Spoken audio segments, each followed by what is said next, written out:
ওই সময়ের কনটেক্সটে ওটা রিয়েলিস্টিক ছিল। এখন আমরা যখন বাজেট ইমপ্লিমেন্ট করি, নানা রকম ইস্যুজ আছে। প্রথম হলো অর্থের সংস্থানের ব্যাপার। এনবিআর বন্ধ থাকার ফলে আপনারা দেখেছেন বিভিন্ন ফরজে এটা আমরা যাচাই করছি। তারপর যারা ইমপ্লিমেন্ট করছে তাদের ব্যাপারে কিছুটা ইস্যু আছে। সবাই তো ইমপ্লিমেন্ট করতে পারে না সবভাবে, অনেক রকম ইস্যু চলে আসে।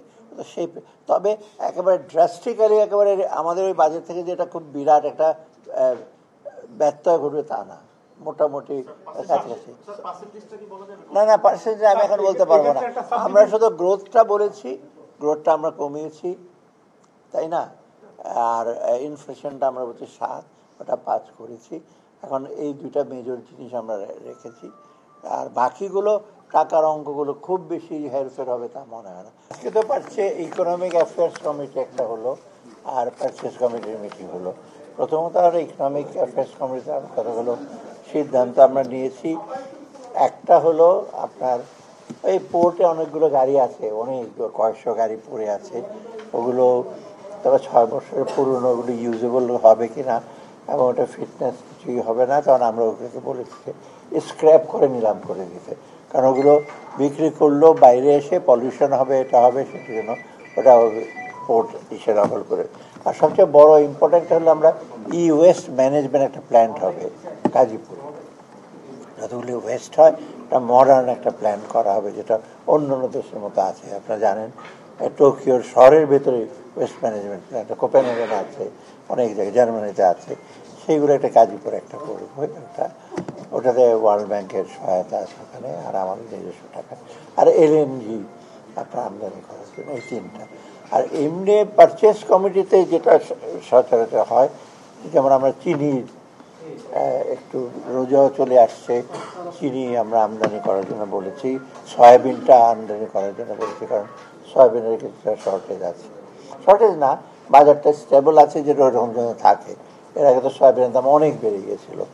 আর আমরা সিলেট ওসমানী বিমানবন্দরের কিছু এক্সটেনশনের কাজ আছে, কিছু অসম্পূর্ণ কাজ আছে, সেটা শেষ করা হবে। আর এমনি কিছু আপনার হাওড় এলাকায় সিলেটের কিছু উড়াল কি জানি বলে, মানে রাস্তা হবে আর কি কয়েকটা, মোটামুটি এইগুলো হলো। বডি ক্যামেরা কেনার বিষয় কি হলো? বডি ক্যামেরার ব্যাপারে আমরা সিদ্ধান্ত নেব, ওইটা কিছু কাজ আছে বাকি, ওরা হয়তো কালকে পরশু বা নেক্সট এই কয়েকদিনের মধ্যে। ওটা আমরা কারণ আজকে ওটা আসে নাই, না সময় কম, খুব কমও না, কারণ ওরা যখন আসবে আমাদেরকে পারচেজিং বাচ্চাটা আমরা চেষ্টা করবো তাড়াতাড়ি এক্সপিডাইট করতে। নর্মাল প্রসিডিউর অনেক সময় টেন্ডার করতে হয়, এটা করতে হয়, সেটা আমাদের যে পিপিআর যে রুলটা আছে ওটা আমরা সময়টা সংক্ষেপ করে ফেলি। ওটা প্রপোজালটা আসবে হয়তো, না নাম্বারটা যায় না, বিভিন্ন জায়গায় পোর্টের বিভিন্ন জেটিতে, আবার কাস্টমারের কোনো কোনো জায়গাতে, এইগুলো বেশিরভাগ পুরনো গাড়ি। আপনারা দেখেন না থানার কাছে কতগুলো গাড়ি পড়ে থাকে, ওই রকম গাড়ি, কিছু হয়তো চলবে, কিছু হয়তো চলবে না। এগুলো আমরা ডিসাইড করেছি স্ক্র্যাপ ছাড়া হয়তো করার নাই, ওটার সাথে এটা আমি গুরুত্ব দেবো না। আর না ওটা আমি জানি না, ওটা আমি অ্যাসেস করতে পারবো না, আলাপ পরে করছি না।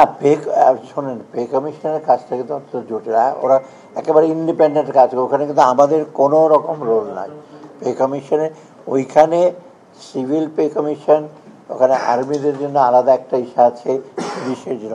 এখন ওই 3টা রিপোর্ট পাওয়ার পরে ওটাকে আপনার ওই 3টা পাওয়ার পর তো ওটাকে তো আবার কনসিস্টেন্ট লাগবে, একটা একরকম দেবে, সেটা এটা সময় লাগছে না। আমি বলেছি যে আমাদের সময় এটা করতে পারবো কি না, এটা কিছুটা আনসার্টেনটি, কারণ এটা আবার এই 3টা রিপোর্ট দেখে ওটাকে আবার কি বলে রিকনসাইল করতে হবে। রিকনসাইল করার পরে অ্যাডমিনিস্ট্রেটিভ কতগুলো প্রসেস আছে, সচিব কমিটি আছে, ওরা দেখবে, তারপরে মোপা আছে, ওরা দেখবে, তারপর ফাইন্যান্স দেখে কত সম্পৃক্ত, ওটার পরে ওটা ইমপ্লিমেন্ট করা যাবে।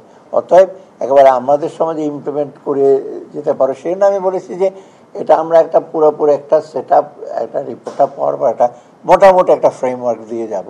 কারণ যে আমরা যদি সেই সময়ের মধ্যে যদি এটা রিকনসাইল করতে পারি, করবো। এখানে সবচেয়ে বড় অর্থের সংস্থা না, ক্ষোভের সৃষ্টি হয়েছে, এটা তো ক্ষোভের সৃষ্টি হয়তো ওর একটা এটা তো আমি ইনিশিয়েটিভ নিয়ে, আমরাই ইনিশিয়েটিভ নিয়ে করেছি। এটা তো এত 8 বছর অপেক্ষা করতে পেরেছি। এখন আমাদের এই 12 মাসে আমরা একটা চেষ্টা করছি, আমরা করবো, এতে একটা ক্ষোভের সৃষ্টি। আমি মনে হয়তো এটা একটু ধৈর্য ধরতে হবে। 7-8 বছর কিছু হয় নাই, এখন হঠাৎ করে আমরা নিজেরা ইনিশিয়েটিভ নিলাম, তারপর একটা ক্ষোভে বড় তাদের ধন্যবাদ দেওয়া উচিত যে আমরা চেষ্টা করছি, একটা ফ্রেমওয়ার্ক দিয়ে যাব, এবং রিপোর্টটা যদি আসে তখন আগামী সরকার যে সেটা যে খুব মানে সিরিয়াসলি নেবে না আমার মনে হয়, ওরা সিরিয়াসলি নিতে হবে। কারণ এই কাজটা করছে একটা ইন্ডিপেন্ডেন্ট, অনেক চিন্তা ভাবনা করে 3টা বিশেষ ধরনের পে স্কেল আছে, রিকনসাইল করবে। অতএব আমার মনে হয় এটা ওরা একটু ধৈর্য ধরো। এখন আর অর্থের সংস্থা আছে, এখন যদি মনে করে যে যেই পে স্কেল আছে সেই পে স্কেল যদি আমরা যদি বলি দিই ওটাই থাকবে, তো চিন্তার কোনো কারণ নেই। এখানে বাজেটের ব্যাপার আছে, তো অন্য সেক্টর আছে তো আমাদের বাজেটে ছাড়া তো আমরা স্বাস্থ্য খাতে, শিক্ষা খাতে, ওগুলো অন্যান্য উন্নয়ন ব্যয় আছে, সেগুলো তো আমার দেখতে হবে না। ওরা যেটা দিয়েছে ওদের তো হলো কতগুলো ইন্টারন্যাশনাল নর্ম আছে সেভাবে বলতে। তবে একেবারে যে বাংলাদেশের যে একেবারে হাঙ্গার মালনিউট্রিশন এমন না। আপনি দেখবেন এই সেক্টরে কিন্তু আমরা মোটামুটি পার্শ্ববর্তী অনেক দেশের চেয়েও বেটার। তবে আমরা একটু সজাগ যে একেবারে ব্যালেন্স ফুড এবং যেন খাদ্য যেন কোনো ইসে না হয়। সেটা আপনি দেখেন যে ডেইলি যে আমরা ইস্যু করছি, পরশু দিন আমরা তো মিটিং করলাম, ওখানে আমরা ইনশিওর করছি আমাদের যে স্টক যেন যথেষ্ট থাকে, এবং সাথে সাথে আমরা অলরেডি প্রেডিক্ট করেছি এবং কতগুলো প্রাইসও দেখলেন। এবার আমরা একটু সেফ সাইডে থাকার জন্য একটু দামও বাড়িয়ে দিয়েছি, ধানের দামও বাড়িয়ে দিয়েছি, চালের দাম যাতে ইসে করে হয়। 2টা দিক আমরা দেখছি, যাতে স্টকটা বাড়ে, সাথে সাথে কৃষকের যেন না ক্ষতি হয়। কারণ ওদেরও একটা ইসে ব্যাপার। যেমন আমরা ধান কিনছি কেন, কারণ ধান না কিনলে হয় কি, অনেকে ধান নিয়ে বসে থাকে, ওই চাতাল মালিকরা এসে কোনো রকমের ধান নিয়ে চলে যায়, মানে অল্প দামে। অর্থাৎ আমরা যতটুকু পারি আমাদের সাধ্যমতো চেষ্টা করছি। এখন পারফেক্ট একেবারে করে ফেলতে পারবো আমার মনে হয় না এখন পর্যন্ত কোনো ঝামেলা।